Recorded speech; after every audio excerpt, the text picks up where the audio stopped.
Hello my dear friends. तो जिन भी बच्चों को English BSTC first year paper में बैक आने का डर है या जिन्हें इंग्लिश से डर लगता है तो ये वीडियो उनके लिए आज खास होने वाली है। तो इस वीडियो में क्या बात करेंगे, 1 वीक सीरीज पढ़े या नहीं पढ़े, कितना पढ़े, कैसे लिखे, पास होने के लिए कितना पढ़ना ज़रूरी है, तो इन बातों पर चर्चा करेंगे। तो इसमें बीएसटीसी में इंग्लिश का 60 मार्क्स का पेपर होता है, पास होने के लिए 24 मार्क्स चाहिए। 2 इसमें पार्ट होते हैं, पार्ट ए और पार्ट बी। पार्ट ए में होता है 4 प्रकार की स्किल्स होते हैं, लिसनिंग, स्पीकिंग, रीडिंग और राइटिंग। इन चारों को आपको अच्छे प्रकार से याद कर लेना है क्योंकि ये बहुत ही इम्पोर्टेंट होने वाली हैं। इनके क्या यूजेस हैं, इनकी क्या इम्पोर्टेंस है और ये क्या होती है, इनके बारे में कम से कम 7 से 8 लाइन आपको रट लेनी है ताकि आप एग्ज़ाम में आसानी से इसके बारे में लिख सकते हो। ये चारों स्केल बहुत इंपॉर्टेंट होने वाले हैं क्योंकि इन चारों के बदौलत आप 8 से 10 मार्क्स आराम से ला सकते हैं।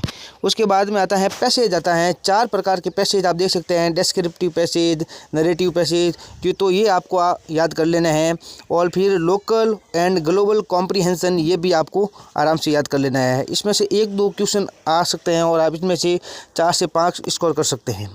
उसके बाद में पार्ट ए में आता है इनहेंसिंग ओवरऑल पर्सनल प्रोफिशिएंसी। तो ये बहुत ही इंपॉर्टेंट होने वाला है क्योंकि हर बार एग्जाम में इसमें से क्वेश्चन आता ही आता है। इसके कौन से लर्निंग एरियाज़ हैं तो आप लिख सकते हैं, 7 से 8 लाइन इसकी भी याद कर सकते हैं।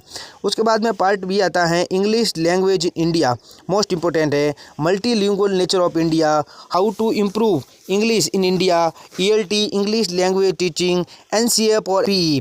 तो ये क्वेश्चन हर बार आते हैं और अगर ये आप अच्छे प्रकार से याद कर सकते हैं तो 15 से 20 मार्क्स आप इसमें आराम से ला सकते हैं। अगर आपको ये सब याद नहीं होती है तो इनमें से कोई 3-4 भी याद कर सकते हैं, जैसे NPE मोस्ट इम्पोर्टेंट है और NCF भी बहुत ही ज़्यादा इम्पोर्टेंट है। तो ये दोनों तो आपको करके ही जाना है।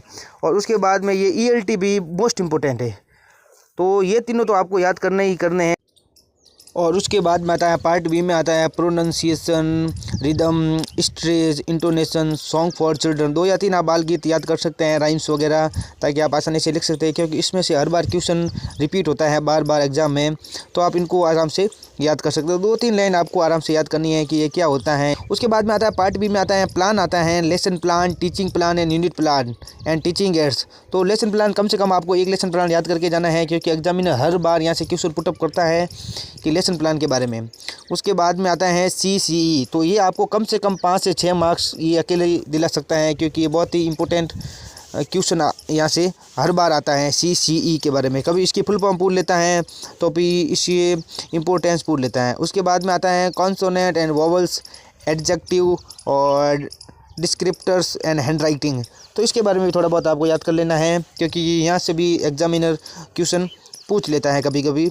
तो थोड़ा बहुत इनके बारे में आपको जानकारी होनी चाहिए ताकि आप एग्ज़ाम में कोई भी क्वेश्चन आपसे छूट ना जाए। तो अब मैं आपको बताऊंगा कि लिखना कैसे है। तो अगर कोई क्वेश्चन बड़ा है 3 या 5 नंबर का तो आप उसको पॉइंट बनाकर लिखिए, लंबा उसको नहीं लिखना है। पॉइंट्स बनाकर लिखेंगे तो एग्जामिनर आपको अच्छे नंबर भी देगा और आप आराम से पास हो जाएंगे। और कोई भी क्वेश्चन आपको छोड़ना नहीं है, जैसा भी आए 2-4 लाइन उसमें लिख के आना है, पॉइंट्स बनाकर अच्छे से उसको लिखना है। तो दोस्तों वीडियो अच्छा लगे तो लाइक ज़रूर करना और अगर आप इस चैनल पर नए हैं तो चैनल को सब्सक्राइब जरूर करें। जय हिंद।